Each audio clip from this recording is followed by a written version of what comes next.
Kadang kita berharap mentari kan menyinari, namun yang terjadi awan menutupi. Kadang kita berharap rembulan kan berseri, namun yang terjadi gelap malam menyelimuti. Kita tak selalu bisa mendapatkan apa yang kita inginkan, bahkan kita bisa menerima apa yang tak pernah kita bayangkan. Saya Beni, inilah kisah saya.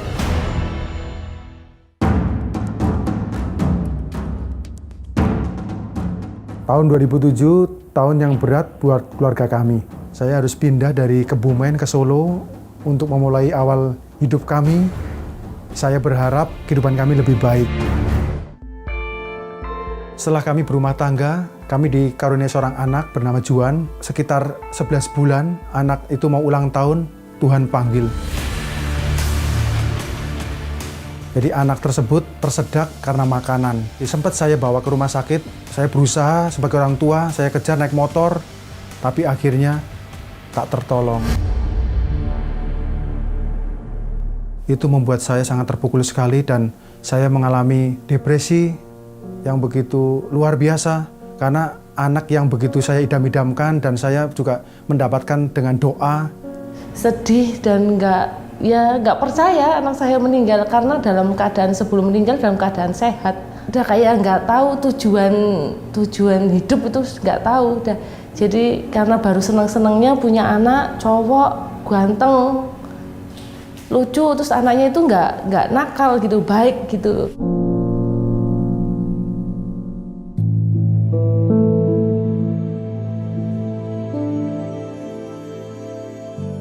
Saya sempat ke psikolog untuk mengecek kondisi saya karena kondisinya mengalami trauma gitu. Sempat psikolog menganjurkan untuk mengkonsumsi obat penenang setiap malam biar saya tidur tenang.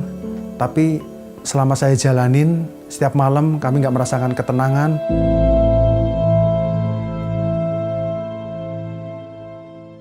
Setelah anak kami Juan meninggal, saya dikaruniakan anak lagi bernama Jonathan.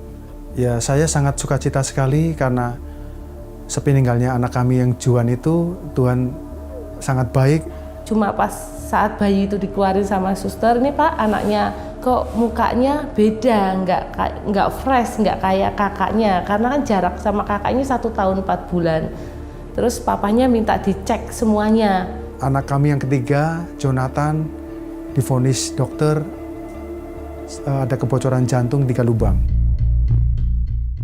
Waktu itu saya sangat terpukul mendengar anak kami divonis seperti itu dan serasa badan sangat lemas waktu itu saya mendengarnya vonis dokter itu. Sempat tanya ke Tuhan, Tuhan, ini ujian apa lagi buat saya? Saya tahu Jonathan jantungnya lubang 3 udah lemes, pasrah. Kok kayaknya gini amat ya Tuhan? Anak pertama cowok meninggal, dia udah diminta sama Tuhan. Terus dapat lagi cewek cantik, baru seneng-senengnya punya anak yang cewek, dapat lagi kok ada kayak gini, kok kayaknya nggak selesai ujian ya Tuhan. Selama anak kami divonis jantung bocor 3 lubang itu, saya berharap total kepada Tuhan. Anak itu saya bawa ke ibadah bersama istri, saya gendong, saya butuh mujizat dari Tuhan. Kami percaya bahwa Tuhan dapat menutup 3 lubang jantung itu. Waktu pas saya ibadah itu, saya merasakan hadirat Tuhan nyata. Saya imani terus, pokoknya lubangnya pasti nutup bagi Tuhan, tidak ada yang mustahil, itu yang saya imani.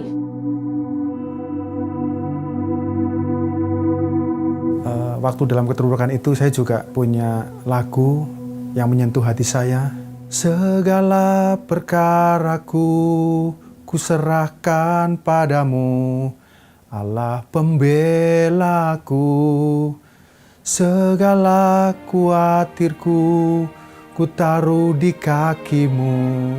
Yang saya rasakan selama ini nggak pernah saya menerima sukacita, saya mendapat sukacita dan kelegaan yang luar biasa dari Tuhan.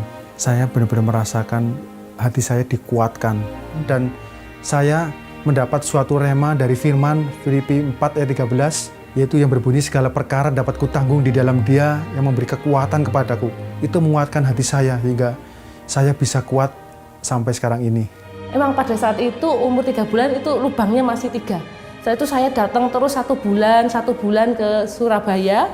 Dokternya akhirnya ngomong gini, Bu, sebelum 1 tahun harus dioperasi. Setelah itu saya datang umur 10 bulan waktu itu.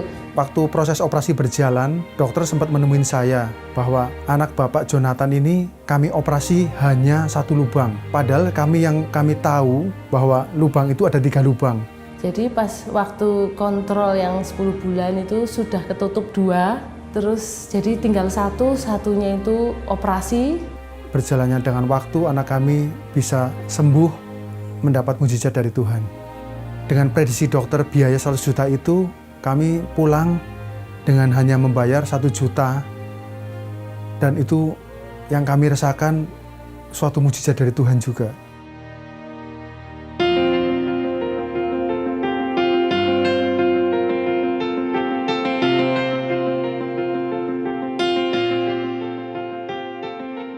Luar biasa, tangannya nggak akan kurang panjang menolong kita anaknya. Yang penting buktinya kita harus percaya, satu itu kita punya iman, semuanya tepat pada waktunya. Endingnya happy. Apapun kondisi kita alami, seburuk apapun, senegatif apapun, asal kita bergantung sama Tuhan total dan berserah total, Tuhan pasti akan memberikan jawaban yang terbaik dan pasti indah pada waktunya. Iya, seperti di firman, jadi segala perkara dapat kutanggung di dalam Dia. Kita walaupun mengalami hal-hal yang dalam keterpurukan apapun, Tuhan sanggup ubahkan. Itu pasti, karena janji Tuhan ya dan amin.